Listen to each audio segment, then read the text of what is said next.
வணக்கம் சார். வணக்கம். சூர்யா அவர்களுக்கு கருப்புங்கிற பிளாக் பஸ்டருக்கு அப்புறம் ஒரு படம் விஸ்வநாதன் அண்ட் சன் எல்லாருமே மிகப்பெரிய ஒரு எதிர்பார்ப்பில் இருந்தாங்க. அந்த இயக்குனர் மத்தியிலுமே மிகப்பெரிய எதிர்பார்ப்பு இருந்தது. படம் எப்படி சார் இருந்துச்சு? ஆனால் நீங்கள் எதிர்பார்ப்புன்னு சொல்கிறீங்க, நான் ஒரு விஷயத்தை முன்னாடி சொல்லிடுறேன். எதையுமே எதிர்பார்க்காம இந்த படத்துக்கு போங்க. ஓகே. அப்படி போனால் தான் இந்த படத்தை ரசிக்க முடியும். நீங்கள் கருப்பு சூர்யா மாதிரி இருப்பாரா, அந்த ஒரு 350 கோடி அடிச்சது அதெல்லாம் அடித்து காலி பண்ணிட்டு போகுமா விஸ்வநாதன்ஸ் அப்படின்னு கூட தயவுசெய்து வந்து போயிடாதீங்க. ஓகே. பட் ஒரு நீட் படம், நீட்டாக ஒரு ஃபிலிம் கொடுத்துருக்காங்க. டாக்டர் வெங்கி அட்லூரி. ஒரு டீசெண்டான படம், எல்லா ஃபேமிலியோ ஆடியன்ஸோடு போய் எல்லா பேரும் பார்க்கக்கூடிய ஒரு படம். ஓகே. சுருக்கமாக இதுதான். ஸ்கிரிப்டுக்குள்ளே பெருசாக போக வேண்டியது இல்லை. ஸ்கிரிப்டுங்கிறது பெருசாக இது கிடையாது. வாரிசு படம் எப்படி நீங்கள் பார்த்தீங்கன்னா கிட்டத்தட்ட அதே ஒரு ஃபார்மேட்டில். எனக்கு வந்து கஜினி படத்தில் சஞ்சீவ் ராமசாமியாக வருவார். ஆமாம், சஞ்சய் ராமசாமி ஃப்ளாஷ்பேக்கில் வருவாங்க. அந்த மாதிரி இருக்கும்போது ஒரு சின்ன போட்டோம். இதில் வந்து சஞ்சு விஸ்வநாதா வர்றாரு. பட் ஆனால் ஏணி வச்சாலிட்ட அது இருக்கும். ஆனாலும் அந்த ஒரு கோட்டீஸ்வரன், பெரிய ஒரு பிஸ்னஸ் மேன், ஒரு மல்டி மில்லியனர் அப்படின்னா அந்த சூரிய அவுட்லுக் இருக்குல்ல, ஒரு மாஸாக இருக்காது. ஓகே. மனுஷன் அப்படியே கிளி மாதிரி இருக்காது. மாஸ் படம்னு நீங்கள் கருப்பு, ஒரு கிளாஸ் படம்னா விஸ்வநாதன்ஸ். ஓகே. ஸோ ரொம்ப அருமையாக நீட்டாக அந்த அந்த என்ன சொல்கிறேன்னா, நதியில் அப்படி தண்ணி போனால் அந்த உள்ளே இருக்கிற அந்த டோன்லாம் தெரியுமா, அந்த மாதிரி கிளியராக போகுது படம். உங்களுக்கு அது ஒரு ஆபாசம் கிடையாது, அருவறுப்பு கிடையாது. ஸோ அதை ரொம்ப டீசெண்டாக வந்து கொண்டு போயிருக்காங்க. சூர்யா வந்து உண்மையிலேயே இப்போ டோட்டலாக ஸ்டார்டிங்லேருந்து எண்டு வரைக்குமே ரொம்ப அழகாக க்யூட்டாக பண்ணியிருக்காரு. ரொம்ப எக்ஸலண்ட்டாக பண்ணியிருக்காரு. அதுவும் அவங்க அம்மா ராதியா கேரக்டர், ராதியாவில் சொல்லித்தரணுமா நடிப்பு அரைக்கி மனுஷி விளையாடிட்டு போகுது, அசால்ட்டாக விளையாடிட்டு போகுது. சூர்யாவோட அப்பாவை ராஜீவ் மேனன் கேமராமேன் பண்ணியிருக்காரு. ஒரு 4 சீன் வர்றாரு, நச்சின்னு இருக்கு. சூர்யாவோட சித்தி கேரக்டர், அங்கே தான் ஒரு கதை நகரும். அவங்க அப்பா செகண்ட் மேரேஜ் பண்ணிக்குவார். செகண்ட் ஒய்ஃபாக ரவீனா டாண்டன், ஹிந்தி ஆக்டர்ஸ். தமிழ் ஆளாவந்தான் படம் கமலுக்கு ஜோடியாக பண்ணியிருப்பாங்க. அப்புறம் கேஜிஎஃப்ல பண்ணியிருப்பாங்க. ஸோ நல்ல ஆக்டர்ஸ். அவங்களுடைய பொண்ணு இப்போ ஹீரோயினாக பண்ணிட்டு இருக்கு ஹிந்தியில். அவங்க ஒரு நல்ல ரோல் அருமையாக பண்ணியிருக்காங்க. அப்புறம் நாசர் வர்றேன். ஸோ இதெல்லாம் பார்த்து இத்தனை பேர் இருந்தாலுமே பார்த்தீங்கன்னா அந்த தெலுங்கு ஸ்மெல்லு கொஞ்சம் அப்படி வருது நமக்கு. அது தெலுங்கு வாடை வருது படத்தில். பிரம்மாண்டமான ஒரு செட்டு அப்படிங்கும்போது பார்த்தா அந்த ஆர்டிஸ்ட்டு அந்த மேக்கிங் ஸ்டைல் ஒன்று இருக்குல்ல. இப்போ தமிழுக்கு ஒரு டோன் இருக்கும் உங்களுக்கு மேக்கிங் ஸ்டைல். ஆமாம். ஸோ தெலுங்கு ஒன்று இருக்கும். நீங்கள் லக்கி பாஸ்கர் பார்த்தீங்கன்னா தெலுங்கு படம் தமிழில் வந்து கொண்டாடினாங்க இந்த படத்தை. ஸோ அந்த மாதிரி ஒரு நெரேஷனில் வந்துட்டு இந்த ட்விஸ்ட்டு ஏதாவது இருக்குமா செய்யுமான்னு பார்த்தோம்னா இதில் ட்விஸ்ட்டுக்கு வேலையே இல்லை. ஏன்னா கதை அந்த மாதிரி உங்களுக்கு பிளாங்காக ஓடிக்கிட்டு இருக்கு, அப்படியே போயிட்டே இருக்கும். ஓகே. ஆனால் கொஞ்சம் டியூரேஷன் கம்மி பண்ணணும். ஒரு 15 நிமிஷம் குறைச்சி வச்சாங்கன்னா ஒரு நல்ல படமாக பார்க்கலாம். குறிப்பாக இந்த படத்தை நிறையா படங்கள் நம்ம சொல்லுவோம், இந்த படத்தை வந்து ஹீரோ தான் தோலில் தூக்கிட்டு வச்சு கொண்டு போகிறாருப்பா அப்படின்னா. நான் புஷ்பா 2 பார்த்தீங்கன்னா அல்லு அர்ஜுன் தான் கதையே தோலை தூக்கிட்டு கொண்டு போகிறாரு. அவரு இந்த படத்தை தோல்லையும் சரி தலையிலையும் தூக்கி வச்சுட்டு அந்த படத்தை கொண்டு போகிறது வந்து ஸோ மமிதா பைஜ் சொல்லணும். ஓகே. அவ்வளோ க்யூட்டாக இருக்காங்க, அவ்வளோ எக்ஸ்பிரஷன். என்ன படத்தில் காமெடி பண்ணுறாங்க, டான்ஸ் எல்லாம் என்ன டான்ஸுங்க, அப்படி கேஷுவலான மூமெண்ட்ஸ் பார்த்துட்டே இருக்கலாம். அது இந்த ஃபாரினில் இருக்கிற பொண்ணு இந்த குட்டி ஷார்ட்ஸ், படம் பூரா ஷார்ட்ஸ் தான், குட்டி ஷார்ட்ஸ். ஸோ எக்ஸாம்பிள் சொல்லணும்னா நம்ம ஹிந்தியில் தீபிகா படுகோனே காஸ்டியூம்ஸ் நீங்கள் பார்த்துருப்பீங்க. அந்த மாதிரி படம் பூரா அப்படி தான் வருது. இல்லை எல்லாம் அமிதாப் பச்சன். சூர்யாவுக்கு அந்த இன்ட்ரோடியூஷன் கைத்தட்டு விழுதோ இல்லையோ, அமிதாப் பச்சன் வரும்போது அடிக்கிறாம பாருங்க கைத்தட்டு விசில் பறக்குது தியேட்டரில். ஸோ நம்ம தமிழ் திரையிலுக்கு ரசிகர்கள் கிடைச்ச ஒரு கனவு கண்ணினே சொல்லலாம். இனி டைட்டிலில் அந்த கனவு கண்ணி அமிதாப் பச்சன் நடிக்கும்னே போடலாம். ஸோ அந்தளவுக்கு அவங்களுக்கு மிகப்பெரிய ரெஸ்பான்ஸ் ஒன்று இருக்குங்க. ஏன்னா ஜனநாயகன் வரும்போதே கிளாப் சொல்லுச்சு, விஜய் வரும்போதே அமிதாப் பச்சன் கிளாப் சொல்லுச்சு, டியூட்டில் பண்ணியிருப்பாங்க. ஸோ படத்துக்கு படம் அவங்களுடைய இந்த பெர்ஃபார்மன்ஸ்லேருந்து இதுலேருந்து அருமையாக போயிட்டுருக்கு. ஸோ எல்லா பேரும் ஒட்டுமொத்தமாக நல்லா, ஸோ காம்போ நல்லா இருக்கு. பட் கதை இன்னும் கொஞ்சம் பெருசாக இல்லை. இருந்திருந்ததுன்னா கொஞ்ச நாள் ஒரு பிஸ்னஸ் மேன் பெரிய அளவுன்னு கொண்டு போயிட்டு, அதான் அது எக்ஸாம்பிள் இந்த கஜினி சொன்னேன் உங்களுக்கு. இந்த கஜினி மாதிரி ஒரு கதை இருந்திருந்தால் கூட ஒரு ஃப்ளாஷ்பேக்கில் சொல்லி இந்த அசின் கேரக்டரை கொண்டு வருவாங்க. அதெல்லாம் வந்து இது கொஞ்சம் மாதிரி இப்போ இருந்தால் அந்த ட்விஸ்ட் மேலே வச்சுட்டு கொண்டு தான் சிறப்பாக இருந்திருக்கும். கதை பெரிய அளவில் இல்லை, அதுதான் நமக்கு கொஞ்சம் பெரிய மைனஸாக தெரியுது. ஆனால் சூர்யா அவங்க அம்மா ராதியா வந்து இறந்த பிறகு ஒரு அலற ஒரு சீன் இருக்கு பாருங்க, ஆக்டிங். இது கட்டிலில் உட்காந்துக்கிட்டு பிச்சு வாரி இருக்காருங்க. அதெல்லாம் உண்மையிலேயே நமக்கு அம்மாவை பிடிக்காதவங்க கூட இந்த சீன் பார்த்தோன்னா அம்மா மேலே ஒரு பிரிய வரும் உங்களுக்கு. நம்ம அம்மா அப்படி பார்க்கலையே, கவனிக்கலையே, விட்டுட்டோமே அப்படிங்கிற அளவுக்கு அந்த எமோஷனல்ஸை கொண்டு வர்றாரு. ரொம்ப அருமையான ஒரு ஆக்டிங். நிறைய சீன்ஸை சொல்லலாம் இதில். பட்டு அந்த கேரக்டர்ஸ் ஹோல் ஃபேமிலியே சேர்த்து வச்சு அப்படி கொண்டு போகிற மாதிரி ஒரு இதை பண்ணியிருக்காங்க. பட்டு அதான் சொல்கிறேன் சுருக்கமாக, நீங்கள் எந்த எதிர்பார்ப்புகளும் எந்த எக்ஸ்பெக்டேஷனும் இல்லாமல் நீங்கள் படத்துக்கு போங்க. படம் நீட்டாக இருக்கும், அழகாக பார்த்து வரலாம். ஓகே. எனக்கு இன்னொரு கேள்வி என்னன்னா சார், இப்போ கொஞ்ச நாளைக்கு முன்னாடி தான் ஜனநாயகன் வந்திருக்கு. அதில் விஜய் அவர்களுக்கு பொண்ணா நடிச்சிருக்காங்க.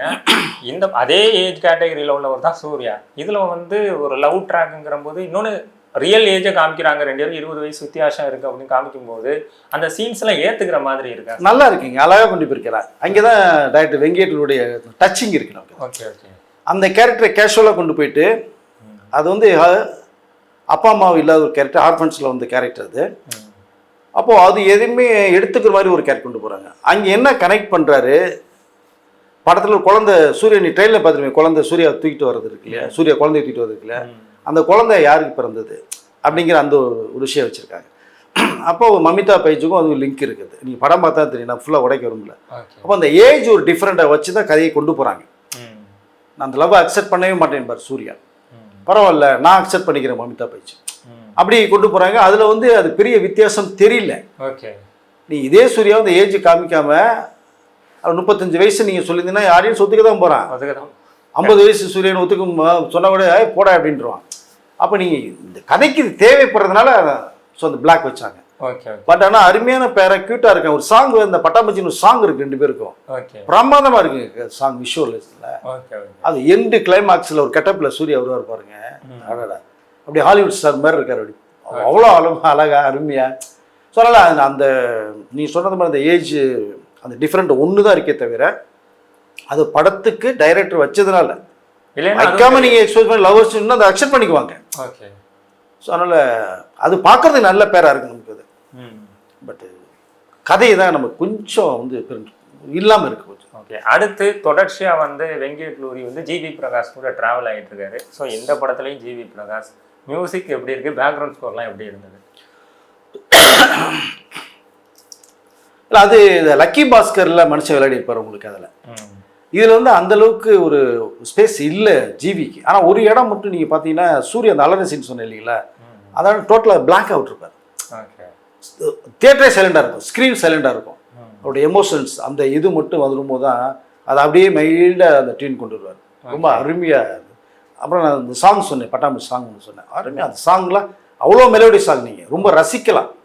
எப்படி நீங்கள் குஷி படத்தில் வந்து ஜோதியா ஒரு சாங் போடணும், இந்த அருவியில் குளிச்சுட்டு சாங் போடும்ல பேகம்க்கு இருக்குது, அந்த மாதிரி ஒரு பேட்டர்னில் நல்ல ஒரு டொயிட் ஒன்று 2 பேருக்கும் நல்லா அருமையாக இருக்குது.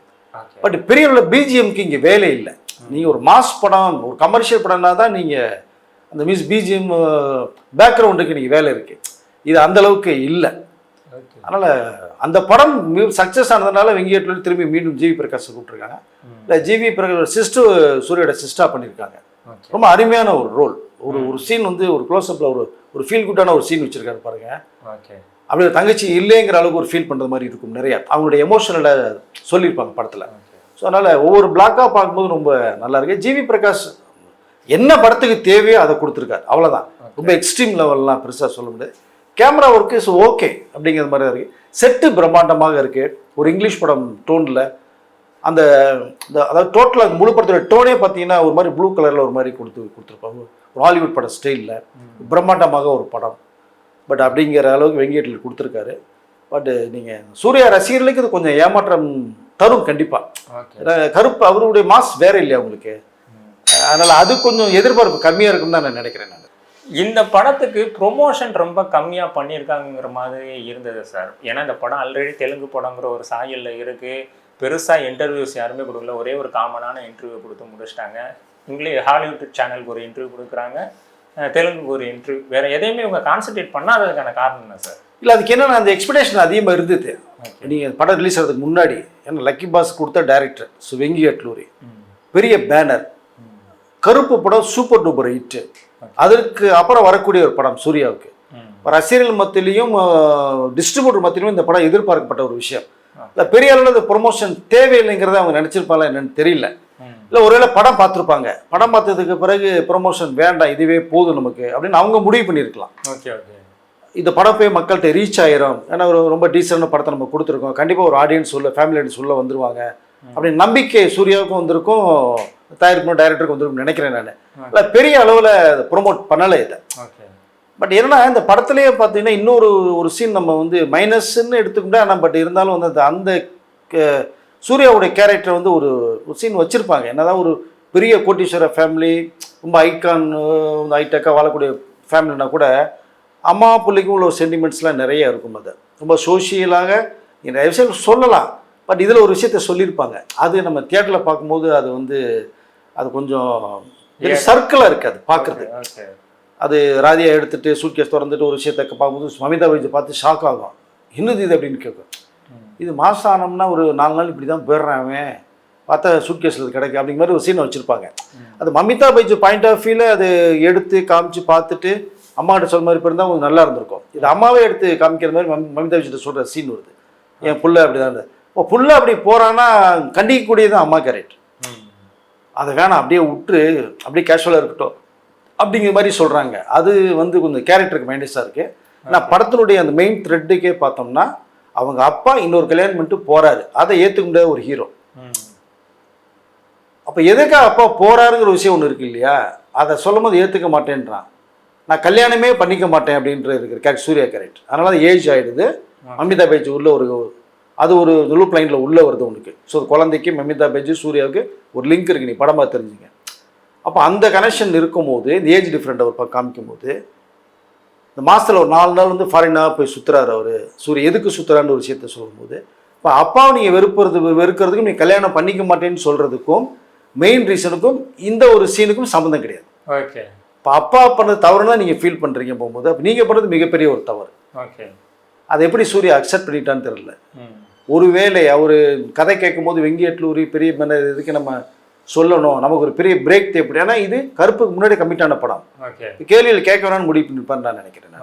ஆனால் இப்போ சூர்யா படம் பார்த்தால் ஐயோ இந்த சீன் பெரிய மைனஸாக இருக்கு அப்படின்னு அவர் கண்டிப்பாக நினைக்கிறதுக்கு வாய்ப்புகள் நிறையா இருக்குது. ஆனால் ஒன்றும் பண்ண முடியாது. படம் ரிலீஸுக்கு முன்னாடி யோசித்து கட் பண்ணியிருந்தாலும் பிரச்சனை இல்லை, படம் பார்த்தாச்சு. ஆனால் அது கொஞ்சம் அந்த அதாவது நரேஷன் கரெக்டாக போய்ட்டு லெவலில் வந்து அது கொஞ்சம் இந்த கேரக்டருக்கு வந்து அடிப்படுது. அதை கொஞ்சம் டைரக்டர் யோசிச்சிருக்கலாம். ஒருவேளை பணக்கார வீட்டிலலாம் இப்படி தான் நடக்குமான்னு தெரியல, அதை ஒருவேளை சொல்லிட்டார் நான் நினைக்கிறேன். ஸோ மொத்தத்தில் வந்து ஒரு நல்ல படமாக வந்து பார்க்கலாம். அவ்வளோ ஒரு தடவை ஃபேமிலியோட என்னோட போய் பார்க்கலாம். ஓகே சார், நிறைய தகவலை பயந்துக்கிட்டீங்க, ரொம்ப நன்றி சார். நன்றி.